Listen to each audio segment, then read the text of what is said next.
Hello friends, एक बार फिर से आपका स्वागत है आपके अपने दैनिक स्टडी पॉइंट यूट्यूब चैनल में।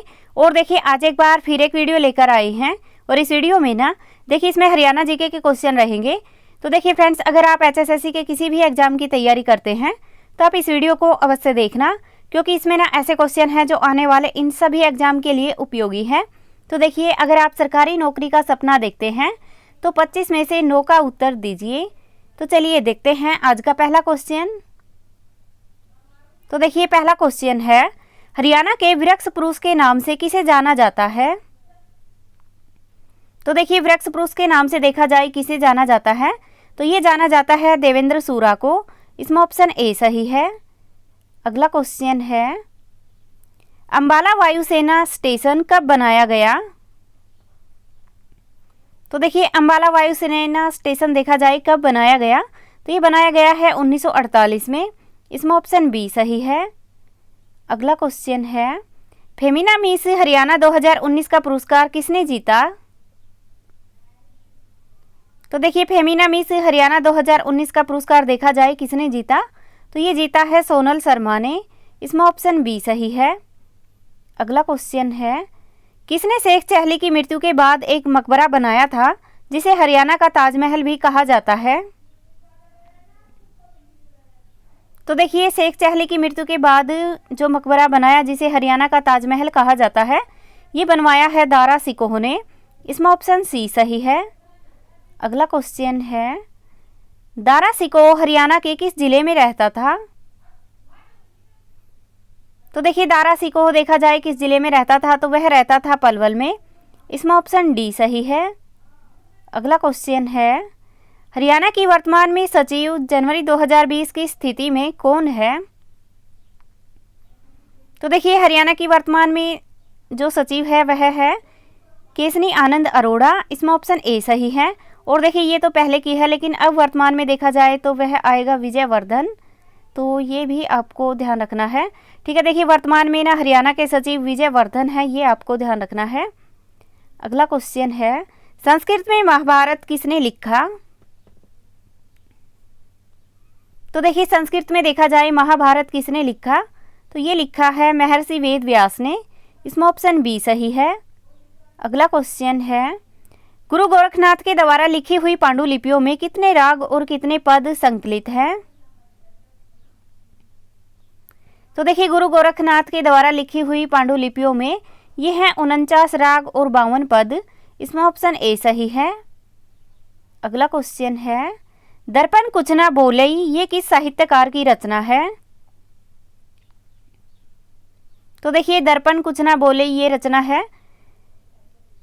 है रामफल चहल की। इसमें ऑप्शन डी सही है। और देखिए रामफल चहल का संबंध देखा जाए कहाँ से है तो ये है भिवानी डिस्ट्रिक्ट से, तो ये भी आपको ध्यान रखना है। और देखिए भिवानी में भी ना नीमड़ी है, वहाँ से इनका संबंध है, तो ये भी आपको ध्यान रखना है। अगला क्वेश्चन है, जनवरी 2020 को हरियाणा के मुख्य निर्वाचन अधिकारी कौन है? तो देखिए हरियाणा के मुख्य निर्वाचन अधिकारी देखा जाए कौन है तो ये है अनुराग अग्रवाल। इसमें ऑप्शन ए सही है। अगला क्वेश्चन है, हरियाणा में प्रकाशित पहला समाचार पत्र कौन सा है? तो देखिए हरियाणा में प्रकाशित पहला समाचार पत्र देखा जाए कौन सा है तो वह है हरिभूमि। इसमें ऑप्शन ए सही है। अगला क्वेश्चन है, 1923 में जमींदार लीग की स्थापना किसने की?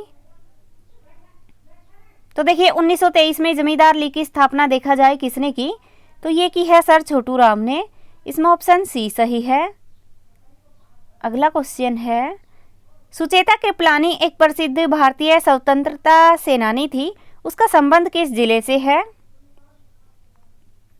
तो देखिए सुचेता कृपलानी है, इसका संबंध देखा जाए किस जिले से है तो ये है अंबाला से। इसमें ऑप्शन डी सही है। अगला क्वेश्चन है, महर्षि दयानंद हरियाणा में प्रथम बार किस जिले में आए? तो देखिए महर्षि दयानंद हरियाणा में प्रथम बार ये आए अंबाला में। इसमें ऑप्शन डी सही है। और देखिए अंबाला में भी ना ये 17 जुलाई को आए, 17 जुलाई 1878 को ये आए हैं, तो ये भी आपको ध्यान रखना है। ठीक है, और देखिए उसके बाद ना ये रेवाड़ी आए हैं 24 दिसंबर को। 24 दिसंबर 1878 को ये रेवाड़ी आए।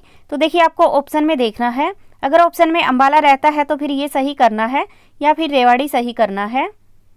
अगला क्वेश्चन है, सविनय अवज्ञा आंदोलन के दौरान हरियाणा के लोगों ने कौन सा अभियान चलाया? तो देखिए सविनय अवज्ञा आंदोलन के दौरान ये अभियान चलाया, ये चलाया कर मत दो, इसमें ऑप्शन ए सही है। अगला क्वेश्चन है, मुस्तफाबाद का नया नाम क्या है? तो देखिए मुस्तफाबाद है, इसका नया नाम देखा जाए क्या है, तो ये है सरस्वती नगर, इसमें ऑप्शन बी सही है। और देखिए ये देखा जाए है कहाँ पर, तो ये है यमुना नगर में, तो ये भी आपको ध्यान रखना है। अगला क्वेश्चन है, हरियाणा में सबसे अधिक वर्षा किस भाग में होती है? तो देखिए सबसे ज़्यादा वर्षा होती है, ये होती है उत्तर पूर्वी भाग में, इसमें ऑप्शन ए सही है। और देखिए अगर ये पूछा जाए कि सबसे कम वर्षा कहाँ पर होती है, तो ये दक्षिणी पश्चिमी भाग में होती है, तो ये भी आपको ध्यान रखना है। अगला क्वेश्चन है, रेणुका एवं किसाऊ बांध किस नदी पर बनाए गए हैं? तो देखिए रेणुका एवं किसाऊ बांध हैं, ये बनाए गए हैं यमुना नदी पर, इसमें ऑप्शन बी सही है। अगला क्वेश्चन है, हरियाणा के दक्षिणी पूर्वी भाग में सिंचाई किसके द्वारा की जाती है? तो देखिए हरियाणा के दक्षिणी पूर्वी भाग में सिंचाई की जाती है, ये की जाती है नलकूप व नहरों के द्वारा, इसमें ऑप्शन बी सही है। अगला क्वेश्चन है, शिवालिक की तलहटी में कौन सी झील स्थित है? तो देखिए शिवालिक की तलहटी में देखा जाए कौन सी झील है, तो वह झील है सुखना झील, इसमें ऑप्शन डी सही है। और देखिए ये है कहाँ पर, तो ये है चंडीगढ़ में, तो ये भी आपको ध्यान रखना है। और देखिए इसको ना कब बनवाया, तो 1958 में इसको बनवाया गया है। और ये ना एक मानव निर्मित झील है, तो ये भी आपको ध्यान रखना है। और देखिए दमदमा झील देखा जाए तो ये गुरुग्राम में है, जो कि सबसे बड़ी झील है, 3000 एकड़ में फैली हुई है। और ये सूरजकुंड झील देखा जाए तो फरीदाबाद में है, कोटला झील मेवात में है, तो ये भी आपको ध्यान रखना है। अगला क्वेश्चन है, भारत में हरित क्रांति का श्रेय किसको दिया जाता है? तो देखिए भारत में हरित क्रांति का श्रेय दिया जाता है, ये दिया जाता है डॉक्टर एम.एस. स्वामीनाथन को, इसमें ऑप्शन ए सही है। अगला क्वेश्चन है, भूरी क्रांति किससे संबंधित है? तो देखिए भूरी क्रांति देखा जाए किससे संबंधित है, तो ये है गैर परंपरागत ईंधन के उत्पादन से, इसमें ऑप्शन सी सही है। और देखिए ये ना चमड़े के उत्पादन से संबंधित भी है, तो ये भी आपको ध्यान रखना है। अगला क्वेश्चन है, निम्न में से कौन सा त्योहार पूर्णिमा को नहीं मनाया जाता? तो देखिए पूर्णिमा को नहीं मनाया जाता, वह त्योहार है दशहरा, इसमें ऑप्शन डी सही है। तो फिर ये कब मनाया जाता है, तो देखिए ये 10वीं को मनाया जाता है, तो ये भी आपको ध्यान रखना है। अगला क्वेश्चन है, छपाई एवं स्टेशनरी विभाग किसके पास है? तो देखिए छपाई एवं स्टेशनरी विभाग देखा जाए किसके पास है, तो ये है श्री संदीप सिंह के पास, इसमें ऑप्शन सी सही है। और देखिए इसके पास ना खेल मंत्रालय भी है, तो ये भी आपको ध्यान रखना है। अगला क्वेश्चन है, निम्न में से कौन सी सीट आरक्षित है? तो देखिए इसमें देखा जाए कि कौन सी सीट है जो कि आरक्षित है, तो वह है खरखोदा, इसमें ऑप्शन डी सही है। ठीक है, देखिए हरियाणा में विधानसभा की 90 सीटें हैं, जिनमें से 17 सीटें आरक्षित हैं, तो उन 17 में से ना एक खरखोदा भी आरक्षित सीट है, तो ये भी आपको ध्यान रखना है। और देखिए ये कहाँ पर है, तो ये सोनीपत डिस्ट्रिक्ट में है, तो ये भी आपको ध्यान रखना है। अगला क्वेश्चन है, वर्तमान में हरियाणा के शिक्षा मंत्री कौन है?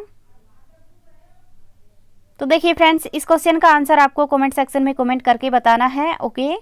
और देखिए दूसरा क्वेश्चन है, सामाजिक एवं न्याय सशक्तिकरण विभाग किसके पास है? तो देखिए इस क्वेश्चन का आंसर भी आपको कमेंट बॉक्स में कमेंट करके बताना है। और इन दोनों क्वेश्चन के आंसर आपको एक ही कमेंट में करने हैं, और आपका स्कोर कितना हुआ ये भी टाइप कर देना।